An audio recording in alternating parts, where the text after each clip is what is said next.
नमस्कार, news line में आप सबों का स्वागत है। इस वक्त की बड़ी खबरों के साथ मैं हूं राम। खबरों की शुरुआत करेंगे सबसे पहले स्कूल ड्रॉप आउट किशोरियों के स्वरोजगार से स्वावलंबन के उद्देश्य से FVTRS बेंगलुरु के द्वारा शहर के रामचंद्र बाजार हटिया परिसर में रविवार को किशोरियों के प्रशिक्षण केंद्र का शुभारंभ किया गया, जिसका उद्घाटन पूर्व वार्ड पार्षद तथा महिला समिति की अध्यक्षा श्रीमती कल्पना घोष व पूर्व मास मीडिया पदाधिकारी सदर अस्पताल देवघर के इंद्रासन देवी ने दीप प्रज्वलित कर इसका उद्घाटन किया।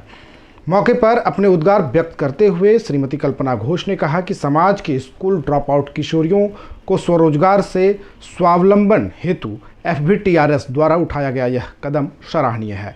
इससे समाज में व्याप्त बेरोजगारी में न केवल कमी आएगी बल्कि पढ़ी लिखी किशोरियां भी सम्मानजनक रोजगार कर आय सृजन कर सकेंगी।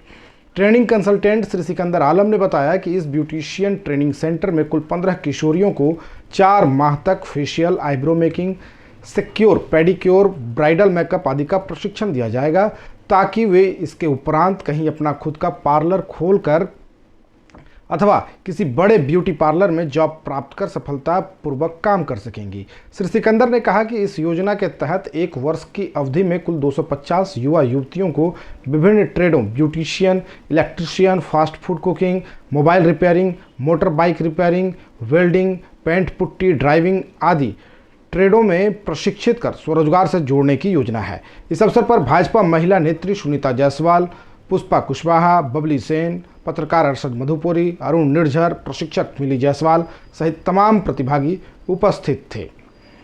बढ़ेंगे आगे। प्रखंड के जावागोड़ी पंचायत अंतर्गत लालपुर गांव में 2 दिवसीय किसान मेला का उद्घाटन मुख्य अतिथि सूबे के अल्पसंख्यक कल्याण, पर्यटन, कला, संस्कृति, खेलकूद, युवा मामले विभाग के मंत्री जनाब हफीजुल हसन व समाजकर्मी घनश्याम तथा सर्वोदय मंडल बिहार के विनोद रंजन, संस्कृति कर्मी उदय सालगे मार्गी, एना टुडू, प्रधान गिरिजा मंडल, जिला परिषद सदस्य सोनी सोरेन, मुखिया मोहन किस्कू, मरियम टुडू, सामोली हांसदा, लिली सोरेन, शीला देवी, नसरुल शेख, कुंदन कुमार भगत ने संयुक्त रूप से दीप प्रज्वलित कर और नगाड़ा बजाकर किया। विषय प्रवेश कराते हुए समाजकर्मी घनश्याम ने कहा कि लालपुर 56 परिवारों का गांव है। यह एक ऐसा गांव था जहां की अधिकांश भूमि पथरीली और वीरान थी। ऐसी स्थिति थी कि मुश्किल से एक शाम का भोजन यहां लोग जुटा पाते थे, लेकिन यहां आज किसान खुशहाली के रास्ते पर आगे बढ़ रहे हैं। गांव के नौजवान, महिला, किसान संगठित होकर सामूहिक श्रम और न्यूनतम संसाधन से उन्होंने गांव की तस्वीर और तकदीर बदलने का काम किया है। बरसात का जो पानी बेकार बहकर चला जाता था, ग्रामीणों के अभिक्रम से जुड़ाव और संवाद के सहयोग से जोरिया में चेक डैम बनाकर लिफ्ट इरिगेशन निर्माण कराया गया। इससे पथरीली और वीरान पड़ी भूमि पर हरियाली आ गई। पहले किसान से धान की फसल उगाते थे, अब धान के अलावा 3 अन्य फसलें उगाई जाते हैं। लालपुर सुशासन और स्वावलंबन की दिशा में आगे बढ़ रहा है। अपने विवेक, श्रम, ज्ञान से यहाँ के किसान समस्याओं से छुटकारा पा रहे हैं। संवाद 700 गांवों में 4000 परिवारों के बीच जैविक खेती को बढ़ावा देने का प्रयास कर रहा है। झारखंड में जोरिया करीब हर गांव की ओर से गुजरती है, जिनमें सालों भर पानी रहता है। इस पानी का सही ढंग से प्रबंधन कर जोरिया से हजारों एकड़ जमीन सिंचित हो सकती है। पुराने तालाबों का जीर्णोद्धार कर किसानों को लाभ पहुंचाया जा सकता है। यदि सरकार जोरिया और पुराने तालाबों से संबंधित कारगर योजना बनाती है तो झारखंड सुखाड़ मुक्त और भूख मुक्त बन सकता है। किसानों के घरों में खुशहाली आ सकती है।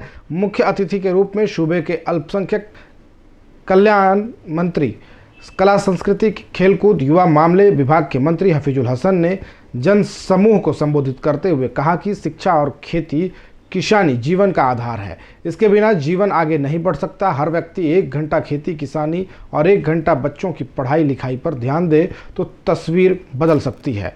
लोग खेती किसानी से मुंह मोड़ रहे हैं। यह परिवार, समाज, राज्य और देश के लिए एक अच्छी बात नहीं है। लालपुर के किसानों ने सामूहिक अभिक्रम से अपने गांव की तस्वीर बदलकर यहां हरियाली लाई है। लालपुर गांव के मॉडल से आसपास के किसान सीख लें और अपने गांव में भी हरियाली खुशहाली लाएं। कहा कि झारखंड सरकार किसानों की खुशहाली के लिए कई कल्याणकारी योजनाएं लाई हैं, किसान इससे लाभान्वित हैं। मंत्री हफीजुल हसन ने कहा कि किसानों द्वारा लगाई गई खेती किसानी पारंपरिक बीज प्रदर्शनी और हस्तशिल्प प्रदर्शनी का अवलोकन किया, किसानों के उत्पादों की सराहना की। कार्यक्रम का संचालन शायर अबरार ताबिंदा ने किया। इससे पूर्व आदिवासी संस्कृति से ग्रामीणों ने नाचते गाते हुए मंत्री हफीजुल हसन को गांव में स्वागत किया। मौके पर अताउल, आनंद, महानंद, जफर अफजल, सुशीला हेम्ब्रम, रितिका मरांडी, पंकज, विनोद, पूजा व सुमित्रा, जाकिर, जावेद, विजय, ललिता, एनामुल, शगोरी, मनोज मंडल, मालुती बास्की, लाइसनमती मुर्मू, श्यामली सहित लालपुर किसान क्लब के दर्जनों महिला पुरुष विशाल मेला को सफलता में जुटे रहे। किसान मेला में रंगारंग सांस्कृतिक कार्यक्रम, किसान गोष्ठी और खेलकूद का भी आयोजन किया जा रहा है। बुधवार को किसान मेला का पुरस्कार वितरण के साथ समापन होगा। मेरे किसान भाइयों और बहनों, जिस तरह लालपुर में किसानों ने एक मिसाल कायम किया है, हम ये चाहते हैं कि यहाँ से सीख लेकर के हर गांव में इस तरह का व्यवस्था आप लोग करें। जहां तक मेरी सरकार की ओर से जो भी मदद करना पड़ेगा, सरकार की तरफ से हम लोग करने के लिए तैयार हैं। मधुपुर थाना क्षेत्र के फतेहपुर व दल्हा गांव में भूमि विवाद के दो अलग अलग मामले में पुलिस ने कुल 5 आरोपियों को गिरफ्तार कर जेल भेज दिया है। गिरफ्तार आरोपियों में मोहम्मद अख्तर, मोहम्मद नौशाद, खैबर अली, फिरोज अली फतेहपुर व बास्की राउत दल्हा ग्राम के निवासी हैं। पुलिस ने सभी आरोपियों को मेडिकल जांच के बाद जेल भेज दिया है। 14 फरवरी को एक और जहां युवा वैलेंटाइन डे मनाने की मस्ती में सुबह से शाम तक जुटे रहते हैं, लेकिन वहीं मधुपुर के भेड़वा के रॉयल क्लब के कुछ युवाओं ने पुलवामा के शहीदों को याद किया है और उन्हें श्रद्धांजलि दी है। बताते चलें, विगत वर्ष पुलवामा के 44 वीर जवान पुलवामा में शहीद हो गए थे। उन सबों को मधुपुर रॉयल क्लब जो भेड़वा में है, उनके कुछ युवा मिल करके उन शहीदों को कैंडल जलाकर व पुष्प अर्पित कर उन शहीदों को श्रद्धांजलि अर्पित की है, जो कि समाज के लिए एक आदर्श, इस प्रकार की यह तस्वीरें आदर्श प्रस्तुत करती है कि हम किस प्रकार से अपने देश के रक्षक उन जवानों को हमेशा याद करते हैं और उन्हें उनके हिम्मत के लिए, उनके जज्बे के लिए, उनके बलिदान के लिए उन्हें नमन करते हैं और ऐसे याद करते हैं। फिलहाल खबरों के लिए बस इतना ही, दीजिए इजाज़त, नमस्कार। बहुत तायत मात्रा में लाया गया और हमारे वीर जवान जो गाड़ियों में, बसों में थे, उन सभी को बम ब्लास्ट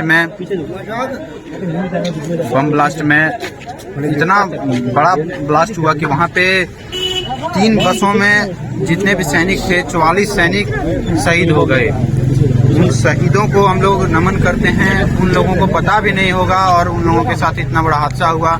आए दिन ऐसे हादसे होते रहते हैं। कल देवघर में भी, कल परसों में दो पुलिसकर्मी, 2 जवान शहीद हो गए। तो ये बहुत ही दुख के कारण से कहना पड़ रहा है कि ये हमारा देश भारत जो विश्व गुरु बना हुआ है, लेकिन अभी तक उन लोगों ने ये पता नहीं कर पाया कि RDX भारत पहुंचा कैसे और वो लाया कैसे गया। लेकिन फिर भी हम लोगों को इस सब को पॉलिटिक्स एक तरफ हो जाता है और देश के लिए देशभक्ति एक तरफ हो जाता है।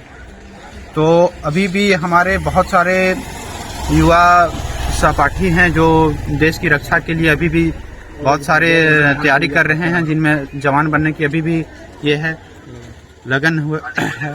तो जैसे कि हम लोग जानते हैं अभी भी बहुत सारे जवान बनने के लगन में लगे हुए हैं। उन लोगों को भी पता है कि आगे जाने में कुछ भी हो सकता है, लेकिन फिर भी उन लोगों का जज्बा जायज़ है और मैं उन जज्बे को सलाम करता हूँ। फिलहाल खबरों के लिए बस इतना ही। दीजिए इजाज़त। नमस्कार।